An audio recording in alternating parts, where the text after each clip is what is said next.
Good morning all of you friends. Welcome back in target nursing academy Jaipur. Last class में हमने stomach तक complete कर दिया था। आज हम स्टार्ट करेंगे स्मॉल इंटेस्टाइन से।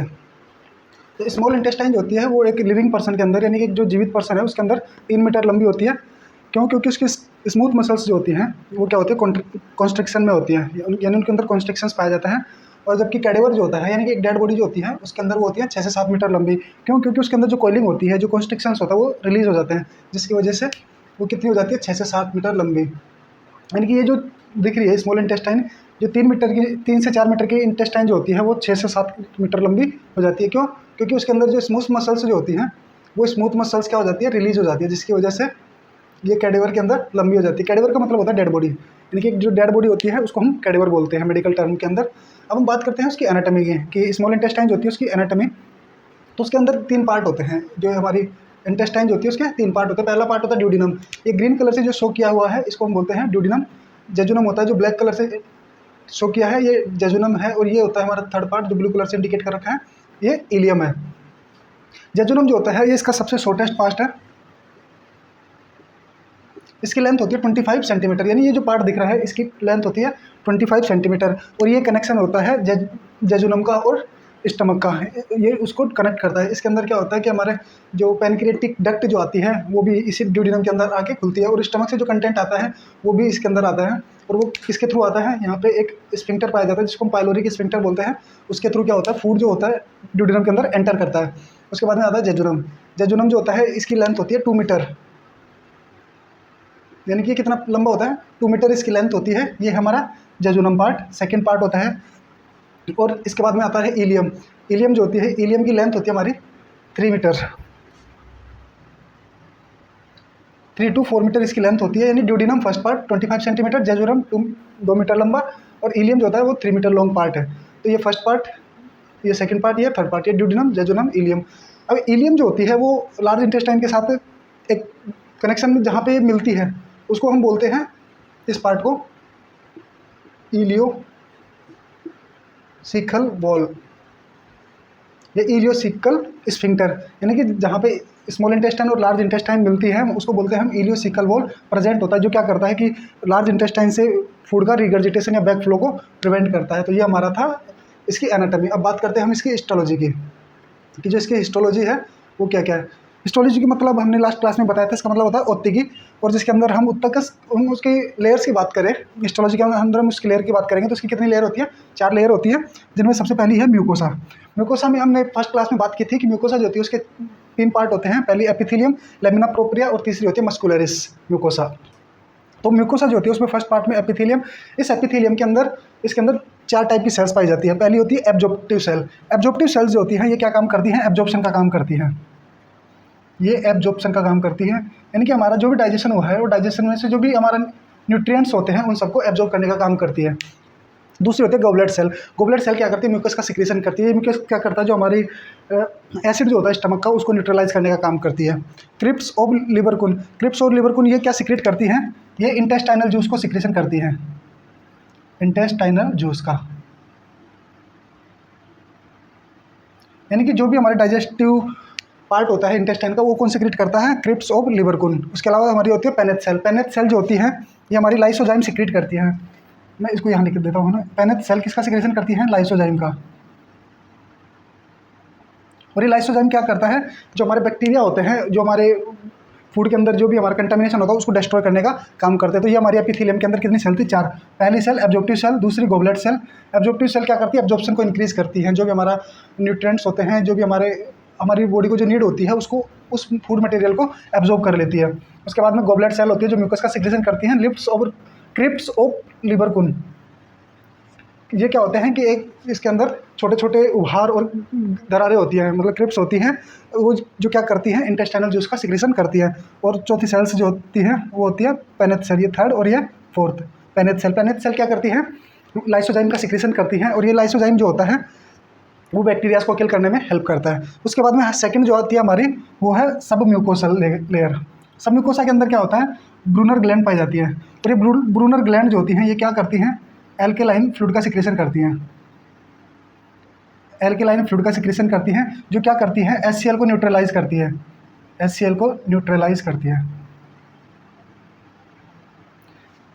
तो ये था हमारा सबम्यूकोसा। मस्कुलरिस के अंदर, इसके अंदर मस्कुलरिस में इतना कुछ खास नहीं है, वो उसी की तरह हुआ कि मस्कुलरिस जो होती है उसके अंदर स्टमक में हमने 3 लेयर देखी थी मस्कुलरिस में, लॉन्गिट्यूडिनल, वो ओब्लिक और सर्कुलर। लेकिन यहाँ पे ओब्लिक नहीं होगी क्योंकि यहाँ पे इतना एसियल या फिर एसिडिक मीडियम होता नहीं है, तो इसको इतने प्रोटेक्शन की जरूरत नहीं होती, इसलिए इसके अंदर 2 ही मस्कुलरिस में 2 ही लेयर होती है, first one longitudinal, second one circular.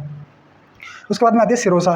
तो सिरोसा पे यहाँ पे कौन सी होती है, विसरल पेरिटोनियम इसको बोलते हैं, और एक होती है पैराइटल पेरिटोनियम जो कि उसका क्या होता है, वो हमारी एब्डोमिनल और पेल्विक वॉल के साथ कॉन्टैक्ट में रहती है। तो ये थी हमारी सिरोसा। इस सिरोसा को हम क्या बोलते हैं, विसरल पेरिटोनियम। तो ये थी हमारी इसकी हिस्टोलॉजी। अब बात करते हैं कि इसके अंदर, इंटेस्टाइन के अंदर कौन कौन से सेल्स पाई जाती हैं जो क्या करती है, डिफरेंट हार्मोन्स का सिक्रेशन करती है। तो हार्मोन कौन कौन से होते हैं, एक तो उसके अंदर होती है एस सेल। एस सेल क्या करती है, सिक्रेटिन्स का सेल करती है। इनको हम बोलते हैं एंटेरो एंडोक्राइन सेल्स। इनको एंटेरो एंडोक्राइन क्यों बोलते हैं, एंटेरो का मतलब होता है इंटेस्टाइन, एंटेरो का मतलब होता है इंटेस्टाइन।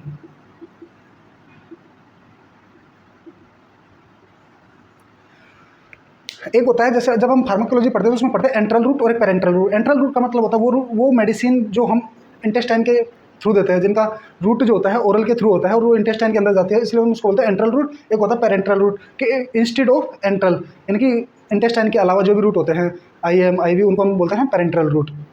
तो एंटेरो का मतलब होता है इंटेस्टाइन, यानी कि एंटेरो एंडोक्राइन सेल्स, यानी कि इंटेस्टाइन के अंदर एंडोक्राइन और एंडोक्राइन की ग्लैंड्स होती है, क्या सिक्रेट करती है, हार्मोन्स का। तो एंडोक्राइन सेल्स कौन कौन सी होती हैं, पहली है एस सेल जो क्या सिक्रेट करती है, सिक्रेटिन।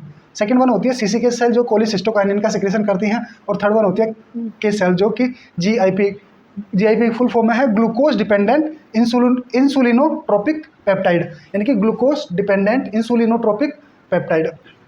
ये क्या करता है, बॉडी के अंदर जो हमारा ग्लूकोज लेवल होता है उसको मॉनिटर करता है और उसको बैलेंस बना के रखता है। सिक्रेटिन और कोलिसिस्टोकाइनिन क्या करते हैं, ये जो हमारा एससीएल होता है, जो हमारी पैराइटल सेल्स जो एससीएल का सिक्रेशन करती हैं उनके ऊपर कंट्रोल करता है। जैसे ही फूड इंटेस्टाइन के अंदर आता है तो ये उसको कंट्रोल करती है। तो ये काम होता है सिक्रेटिन और कोलिसिस्टोकाइनिन का, कि जैसे ही एसिड मीडियम इंटेस्टाइन में आता है तो उधर से एससीएल का सिक्रेशन बंद हो जाता है। इसका मतलब ये हो गया कि जैसे उधर से एससीएल का सिक्रेशन कम होगा तो इसका मतलब वहाँ से फूड क्या हो गया है, इंटेस्टाइन में आना स्टार्ट हो गया। उसके बाद धीरे धीरे स्टमक का स्टमक एम्प्टी हो जाता है। तो ये होता है हमारा एंटेरो एंडोक्राइन सेल्स। उसके बाद में आता है कि हमारी जो इंटेस्टाइन होती है उसके अंदर कुछ स्पेशल फीचर्स पाए जाते हैं। वो स्पेशल फीचर मतलब वो जो स्पेशलिटी होती है वो क्या करती है, वो इंटेस्टाइन को खास बनाती है। और वो क्या, उसके अंदर क्या स्पेशलिटी होती है, फर्स्ट वन होती है उसको सर्कुलर फोल्ड्स। उसके अंदर क्या होते हैं, कुछ सर्कुलर फोल्ड्स होते हैं जिनको हम बोलते हैं प्लीका सर्कुलरिस। इनको हम बोलते हैं प्लीका सर्कुलरिस, सर्कुलरिस एक साथी है ना। और ये प्लीका सर्कुलरिस क्या करते हैं, इंक्रीज करते हैं एब्जॉर्प्शन को, increase surface area of absorption.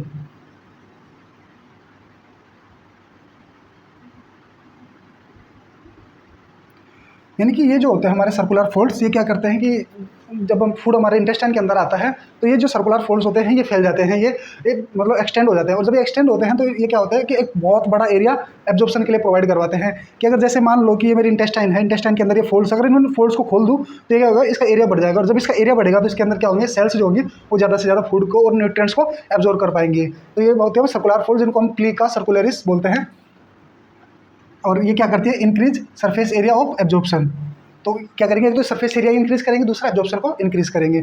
उसके बाद में होता है विलाई। विलाई जो होती है इसकी साइज़ होती है वो 0.5 to 1 मिलीमीटर तक होती है। ये जो डायग्राम है ये हमारा है विलाई का। इस विलाई के अंदर क्या होती है, आर्टीरियल सप्लाई होती है और लिम्फेटिक सप्लाई होती है, वीनस ड्रेन होता है। जो हमारी आर्टीरियल सप्लाई होती है और जो वीनस होता है, वीनस ड्रेन होता है, उसके इसमें क्या हो जाते हैं, लैक्टियल पाए जाते हैं। ये लैक्टियल क्या होते हैं, लिम्फेटिक वेसल्स होती हैं, लिम्फेटिक वेसल्स होती हैं। और ये क्या करती है, लिम्फ जो होता है हमारे प्रोटेक्शन का काम करता है। और उसके साथ में ये क्या करता है, जो एक्स्ट्रा लार्ज फूड मॉलिक्यूल्स होते हैं जिनको हमारी ब्लड वेसल्स एब्जॉर्ब नहीं कर पाती, उनको कौन एब्जॉर्ब करके ले जाती है, लैक्टियल्स एब्जॉर्ब करके ले जाती है। दूसरा जो हमारा फैट डाइजेशन होता है, जो फैट डाइजेस्ट होने के बाद उसको एब्जॉर्ब करती है, जब ब्लड वेसल्स ना करके उनको कौन एब्जॉर्ब करता है, लैक्टियल्स एब्जॉर्ब करती है। तो ये था हमारा लैक्टियल। उसके बाद में आता है कि हमारी ये जो सेल्स होती हैं,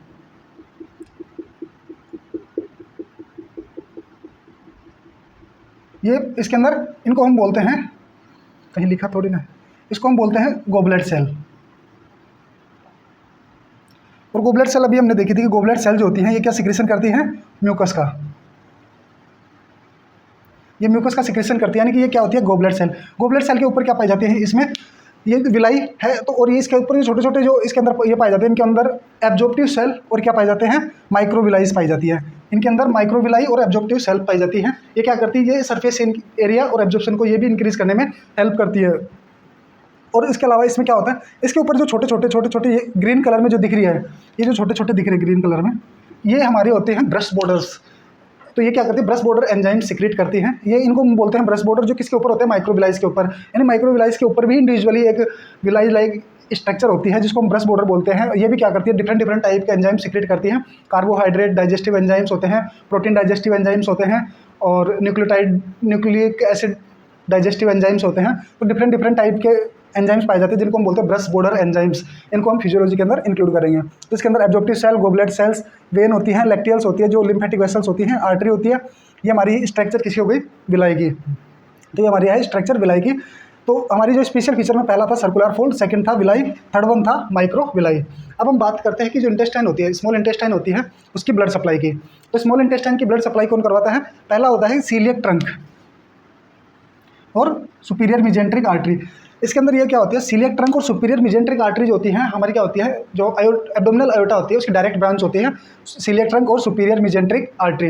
ये हमारी क्या करती है, इस स्मॉल इंटेस्टाइन के पार्ट्स को आर्टीरियल सप्लाई या ब्लड सप्लाई प्रोवाइड करवाते हैं। इसके अलावा एक और होती है जो केवल ड्यूडिनम पार्ट को करवाती है, गैस्ट्रो ड्यूडिनल आर्टरी। ये गैस्ट्रोड्यूडिनल आर्टरी जो होती है ये क्या करती है, ये हमारा स्टमक को भी और ड्यूडिनम को भी, इन दोनों को ब्लड सप्लाई प्रोवाइड करवाती है। इसके बाद में आता है कि वीनस ड्रेनेज। हमारा जो ब्लड सप्लाई होने के बाद हमारा ब्लड होता है वो कहाँ ड्रेन होता है, डीऑक्सीजनेटेड ब्लड और न्यूट्रिएंट रिच ब्लड जो होता है वो कहाँ ड्रेन होता है, सुपीरियर मिजेंट्रिक वेन के अंदर। ये सुपीरियर मिजेंट्रिक वेन जाके किसमें इंक्लूड होती है, पोर्टल वेन के अंदर खाली होती है। तो ये होती है वीनस सप्लाईज की सुपीरियर मिजेंट्रिक वेन। उसके बाद में आता है कि नर्व सप्लाई। संपूर्ण जीआईटी को, मतलब whole GIT is supplied by vagus nerve. तो वेगस नर्व क्या होती है, संपूर्ण जीआई को पैरासिम्पैथेटिक सप्लाई प्रोवाइड करवाती है। और इसको सिंपैथेटिक सप्लाई, जैसा हमने फर्स्ट क्लास में देखा था कि इसकी सिंपैथेटिक सप्लाई दो टाइप से होती है। फर्स्ट वन जो होती है वो हमारी है मीजनर प्लेक्सस। यानी कि मीजनर प्लेक्सस किसके अंदर पाया जाता है, सबम्यूकोसा के अंदर। और ये मीजनर प्लेक्सस किसके अंदर हेल्प करता है, सिक्रीशंस के अंदर। मीजनर प्लेक्सस तो हेल्प करता है सिक्रीशंस के अंदर। ओराबैक प्लेक्सस या माइंट्रिक प्लेक्सस, माइंट्रिक प्लेक्सस जो कि मस्कुलर लेयर के अंदर पाया जाता है उसको हम ओराबैक प्लेक्सस भी बोलते हैं, ओराबैक प्लेक्सस। ठीक है, ये कंप्लीट है, OAURABACH ओराबैक प्लेक्सस, जो क्या करता है कि मूवमेंट जो होते हैं हमारे इंटेस्टाइन के मूवमेंट जो होते हैं उनमें हेल्प करता है। तो सिंपैथेटिक वेगस नर्व करवाती है, और वो पैरासिम्पैथेटिक वेगस नर्व और सिंपैथेटिक मीजनर और ओराबैक प्लेक्सस या माइंट्रिक प्लेक्सस करवाती है। तो ये ओवरऑल था हमारी स्मॉल इंटेस्टाइन के बारे में। अब हम बात करेंगे लार्ज इंटेस्टाइन के बारे में। तो लार्ज इंटेस्टाइन हमारी जो होती है ये डायमीटर में लार्ज होती है जबकि इसकी लेंथ छोटी होती है। जबकि स्मॉल इंटेस्टाइन क्या होती है, लेंथ में बड़ी होती है और डायमीटर में छोटी होती है। लार्ज इंटेस्टाइन जो होती है 1.5 मीटर लॉन्ग होती है, यानी कि लंबी लेंथ तो इसकी केवल 1.5 मीटर लंबी होगी, लेकिन डायमीटर इसका कितना होगा, 6.5 मीटर का। जबकि स्मॉल इंटेस्टाइन जो थी, स्मॉल इंटेस्टाइन कितने डायमीटर था उसका, 2.5 सेंटीमीटर उसका डायमीटर था। यानी वो डायमीटर में छोटी थी इसलिए उसको स्मॉल इंटेस्टाइन बोल दिया। ये डायमीटर में बड़ी है 6.5 सेंटीमीटर, इसलिए इसको लार्ज इंटेस्टाइन बोल दिया, या लार्ज कोलन भी बोलते हैं। इंटेस्टाइन जो होती है उसके लिए कोलन वर्ड भी यूज़ करते हैं। तो लार्ज इंटेस्टाइन 1.5 मीटर लंबी है और 6.5 सेंटीमीटर इसका डायमीटर है।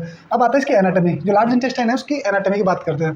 तो इसकी एनाटॉमी जो होती है उसमें 4 मेजर रीजन पाए जाते हैं, यानी कि इसके मेजर रीजन जो हैं वो 4 रीजन है। यानी कि एनाटॉमी को, इसकी एनाटॉमी में हम इसके 4 पार्ट्स के अंदर डिवाइड कर सकते हैं। फर्स्ट पार्ट जो होता है वो इसका होता है सीकम। सीकम कौन सा पार्ट है, जो भी हमने स्मॉल इंटेस्टाइन में देखा था कि इलियोसिकल वॉल जो था, यानी कि जहाँ पे इलियम किसका पार्ट है, स्मॉल इंटेस्टाइन का लास्ट पार्ट है। और ये क्या है, सीकम। तो यहाँ पे क्या पाया जाता है, इलियोसिकल वॉल। और यहाँ से किसकी स्टार्ट होती है, लार्ज इंटेस्टाइन की। यानी कि इलियोसिकल वॉल से किसकी स्टार्ट होगी, लार्ज इंटेस्टाइन की। और ये जो सीकम पार्ट होता है ये इसका फर्स्ट पार्ट होता है। सेकंड इसका पार्ट होता है कोलन। कोलन इसका कौन सा पार्ट होगा, सेकंड पार्ट होगा। इस कोलन के भी क्या होते हैं, 4 पार्ट होते हैं। ये जो इंटेस्टाइन होती है, ये जो पूरा कोलन होता है इसके 4 पार्ट होते हैं। इसमें सबसे फर्स्ट पार्ट जो होता है जिसमें 1 नंबर डाला है यहाँ पे, ये कौन सा है, ए कोलन, यानी कि असेंडिंग कोलन। असेंडिंग कोलन पहला पार्ट जो है इसका कौन सा है, असेंडिंग कोलन। ये इस असेंडिंग क्यों बोलते हैं, क्योंकि हमारे इंटेस्टाइन में ये ऊपर की साइड असेंड होता है, यानी कि नीचे से आके ये पार्ट जो होता है राइट साइड में नीचे से आके ऊपर की साइड असेंड होता है, इसलिए इसको हम बोलते हैं असेंडिंग कोलन। सेकंड पार्ट जो है ये हमारा है ट्रांसवर्स कोलन, यानी टी कोलन। टी कोलन का मतलब होता है कि ट्रांसवर्स कोलन। और ये क्या होता है हमारे राइट साइड से और लेफ्ट साइड की तरफ ट्रांसवर्स होता है, लेकिन इसलिए ट्रांसवर्स पोजीशन में है इसलिए इसको ट्रांसवर्स कोलन बोल दिया। थर्ड वन जो आता है हमारा वो है डी कोलन यानी कि डिसेंडिंग कोलन। सेकेंड वन हो गया हमारा ट्रांसवर्स। और इनके जो नाम रखे हैं ये केवल इनकी पोजीशन के ब्यास पे हैं, डिसेंडिंग। और फोर्थ वन जो हमारा है वो है सिग्मोइड। जो हमारा डिसेंडिंग कोलन है ये हमारा क्या होता है कि लेफ्ट साइड के अंदर होता है और ये अपर टू डाउनवर्ड होता है, यानी कि नीचे ऊपर से किसकी तरफ आता है, नीचे की तरफ आता है। लास्ट वर्ड जो होता है हमारा सिग्मोइड कोलन होता है, यानी कि सिग्मा शेप में होता है, तो इसलिए इसको हम बोलते हैं सिग्मोइड कोलन या एस कोलन बोलते हैं। ये फोर्थ हमारा पार्ट होता है। तो ये हमारे किसके हैं, कोलन के 4 पार्ट है। उसके बाद हम बात करते हैं रेक्टम की। रेक्टम क्या होता है कि टेम्परेरी रिजर्वायर ऑफ स्टूल का टेम्परेरी रिजर्वायर होता है। जबकि हमने बात की थी कि फूड का जो टेम्परेरी रिजर्वायर था वो कौन था, स्टमक फूड का टेम्परेरी रिजर्वायर है और रेक्टम स्टूल का टेम्परेरी रिजर्वायर है। ये जो होता है 20 सेंटीमीटर लॉन्ग होता है। कितना होता है, 20 सेंटीमीटर लॉन्ग होता है। और इसके बाद में रेक्टम के बाद में क्या आती है हमारी एनल कैनाल। और ये एनल कैनाल का जो एंड होता है वो किससे होता है, एनस से। और एनस के थ्रू हम क्या करते हैं, डेफिकेशन की प्रोसेस करते हैं। हमारा जो रेक्टम होता है इसके अंदर स्टूल स्टोर हुआ, इसका जब इसके अंदर एक अमाउंट के बाद स्टूल स्टोर हो जाता है, उसके बाद में क्या होता है इसका इंटरनल एनल स्फिंक्टर जो होता है एनल कैनाल का वो ओपन हो जाता है। और उसके बाद में लेकिन एक्सटर्नल क्या होता है, एक्सटर्नल क्लोज रहता है, वो स्केलेटल मसल्स का बना होता है, उसका वॉलंटरी होता है, यानी कि जब हमारी अर्ज होगी या हम चाहेंगे तभी वो ओपन होगा। तो लास्ट पार्ट इसका fourth part anal canal. Anal canal के अंदर 2 स्फिंक्टर पाए जाते हैं, जिनमें पहला होता है इनर एनल स्फिंक्टर। ये इनर एनल स्फिंक्टर जो होता है हमारा स्मूथ मसल्स का बना होता है, स्मूथ मसल्स का। और स्मूथ मसल्स क्या होती है, इनवॉलंटरी होती है एक्शन के अंदर, इसलिए हम ये इनवॉलंटरी का मतलब जिन पे हमारा कंट्रोल नहीं है। और जिन पे हमारा कंट्रोल नहीं है वो मतलब वो अपनी इच्छा से काम करेंगे। कि जैसे ही रेक्टम के अंदर एक ट्रिगर अमाउंट होता है कि इतना स्टूल इकट्ठा होने के बाद क्या होगा, ये इनर एनल स्फिंक्टर जो होगा वो ओपन होगा। और ये किसका बना होता है, स्मूथ मसल्स का। इसके अंदर इसका दूसरा पार्ट है outer anal sphincter. Outer anal sphincter जो होता है हमारा वो स्केलेटल मसल्स का बना होता है, स्केलेटल मसल्स का। और वो वॉलंटरी होता है एक्शन के अंदर, यानी कि जहाँ पे स्केलेटल मसल्स होती है वो क्या होती है, वॉलंटरी एक्शन होता है उनके, यानी कि वो अपनी अच्छी जो हमारी इच्छा के ऊपर डिपेंड करती है कि अब हमें मॉर्निंग में स्टूल पास करना है या नहीं करना, हमें आफ्टरनून में, इवनिंग में, तो हमारी इच्छा के ऊपर डिपेंड करता है। तो ये हमारा होता है कि एनल स्फिंक्टर। तो ये तो उसकी एनाटॉमी की लार्ज इंटेस्टाइन जो होता है, लार्ज कोलन जो होती है, उसके कितने पार्ट होते हैं, 4 पार्ट। अब बात करते हैं उसकी हिस्टोलॉजी की, यानी कि उसकी उत्तकी की। तो इस हिस्टोलॉजी के अंदर हम देखते हैं कि इसके कितने लेयर होते हैं, 4 लेयर। तो फर्स्ट लेयर जो होती है म्यूकोसा, म्यूकोसा के अंदर वही इसकी 3 लेयर होती है। First one epithelium, second one इसकी लेमिना प्रोप्रिया और थर्ड वन इसका मस्कुलरिस। वो इनमें इस लार्ज इंटेस्टाइन के अंदर इनका कोई मेजर रोल नहीं है, इसलिए हम इसको नहीं लिखे। बाकी इसकी म्यूकोसा की फर्स्ट वन एपिथेलियम। एपिथेलियम जो लेयर है उसके अंदर क्या पाए जाते हैं, एब्जॉर्प्टिव सेल और गोबलेट सेल पाई जाती है। इसमें क्या होगा, एब्जॉर्प्टिव सेल जो होती है ये मोस्टली किसका एब्जॉर्प्शन करती हैं, यहाँ से वाटर का एब्जॉर्प्शन करती हैं, जबकि गोबलेट सेल्स जो होती है म्यूकस का सिक्रीशन करती हैं। इसके अंदर क्या होता है, एब्जॉर्प्टिव सेल्स जो होती हैं इनके ऊपर इस लार्ज इंटेस्टाइन के अंदर माइक्रोबिलाइज और सर्कुलर फोल्ड्स एब्सेंट होते हैं, लेकिन एब्जॉर्प्टिव सेल के ऊपर माइक्रोबिलाइज पाई जाती हैं ताकि वो यहाँ का एरिया सरफेस एरिया इंक्रीज करके यहाँ से एब्जॉर्प्शन को इंक्रीज कर सके। तो एपिथेलियम जो होती है उसके अंदर एब्जॉर्प्टिव सेल और गोबलेट सेल पाई जाती है। इसके अंदर क्या होता है, नो विलाई और सर्कुलर फोल्ड्स आर प्रेजेंट। इसके अंदर सर्कुलर फोल्ड्स और विलाइज आर एब्सेंट होती हैं, तो मतलब विलाई नहीं है और सर्कुलर फोल्ड्स भी नहीं है। तो इसकी वजह से क्या होगा, इसके अंदर जो इसका एब्जॉर्प्शन का काम करती है वो कौन करती है, एब्जॉर्प्टिव सेल करती है। और एब्जॉर्प्टिव सेल के अंदर क्या होती है, माइक्रोविलाइज प्रेजेंट होती है और गोबलेट सेल्स होती है जो किसका सिक्रेशन करती है, म्यूकस का। उसके बाद में microvilli are present on absorptive cells. तो ये हमारा है कि माइक्रोविलाइज होती है किसके ऊपर होती है, एब्जॉर्प्टिव सेल्स के अंदर। अब उसके बाद में हम बात करते हैं इसकी स्ट्रक्चर की, कि हम जो इसके स्ट्रक्चर में 2 वर्ड है, एक है होस्ट्रा, एक है टीनिया कोलाई। हम 2 वर्ड की बात करेंगे, एक तो है होस्ट्रा, एक हमारा है टीनिया कोलाई। कि ये लाइन जो दिख रही है ये क्या है, और ये जो डिब्बे से बने हैं ये बॉक्सेस हैं, ये क्या है, ये क्या होते हैं। ये जो मैं लाइन से ग्रीन कलर में जो डिनोट कर रखी है लाइन, ये है हमारी इसके मस्कुलरिस लेयर जो होती है। इसके अंदर 2 लेयर है मस्कुलरिस के अंदर, एक इनर लेयर, एक आउटर लेयर। इनर लेयर कौन सी होती है, लॉन्गिट्यूडिनल। आउटर लेयर इसकी सर्कुलर, सॉरी अपोजिट लिख दिया। इसकी इनर लेयर जो होती है वो सर्कुलर होती है और आउटर लेयर इसकी लॉन्गिट्यूडिनल होती है। तो ये जो आउटर लेयर है, ये जो मस्कुलर इसके आउटर लेयर जो है, इसके अंदर क्या होता है, बैंड पाई जाती है। मतलब 3 बैंड होते हैं, फर्स्ट, सेकंड और थर्ड। ये 3 बैंड क्या होते हैं, ये जब ये कॉन्स्ट्रिक्ट होते हैं तो इसके ऊपर ये 3 बैंड के साथ ये हमारी जो पूरी लार्ज कॉलन होती है वो बैंड होती है। और ये इसमें जो बैंड होते हैं ना, ये जो बैंड है ये क्या होता है, कॉन्स्ट्रिक्ट होते हैं। कुछ कुछ जगह से इनके बैंड कॉन्स्ट्रिक्ट हो जाते हैं, यानी कि ये क्या होते हैं, bands of constrict band of large intestine muscle.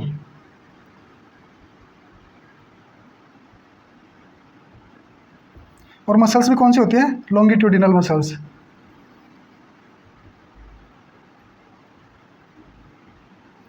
यानी कि ये हमारी क्या हो गई, लॉन्गिट्यूडिनल मसल्स हो गई। और ये टीनिया कोलाई क्या हो गया, हमारी लार्ज लॉन्गिट्यूडिनल मसल्स के जो बैंड होते हैं, ये इनके बैंड को हम बोलते हैं टीनिया कोलाई। और ये जहाँ पे कॉन्स्ट्रिक्ट हो जाते हैं वहाँ पे ये क्या करते हैं, बॉक्स बनाते हैं, इसको हम बोलते हैं होस्ट्रा। ये जब हम इसकी फिजियोलॉजी पढ़ते हैं तो फिजियोलॉजी के अंदर हम पढ़ते हैं कि इसके अंदर क्या पाई जाती है, होस्ट्रा चूर्निंग पाई जाती है। ये इसका क्लिनिकल फीचर्स है। होस्ट्रा चूर्निंग क्या होती है, बस सुन लो कि होस्ट्रा चूर्निंग में जब इसके अंदर क्या होगा, धीरे धीरे फोल्ड आएगा, मतलब फूड आएगा। तो ये क्या होगा, पहले एक फोल्ड के अंदर आएगा, फिर एक टाइम आएगा कि ये इसके अंदर भर जाएगा, फिर नेक्स्ट ओस्ट्रा के अंदर जाएगा। तो ये जो होता है कि एक ओस्ट्रा से दूसरे ओस्ट्रा से तीसरे में से चौथे में और नेक्स्ट वन, तो उसको हम बोलते हैं होस्ट्रा चूर्निंग। ये इसका क्लिनिकल फीचर्स होता है। तो ये हमारी थी लार्ज इंटेस्टाइन। तो यहाँ तक हमारी स्मॉल इंटेस्टाइन और लार्ज इंटेस्टाइन दोनों कंप्लीट हुई। अब आगे हम बात करेंगे लीवर और पेनक्रियाज की। तो आज की क्लास यहीं तक। Thank you so much.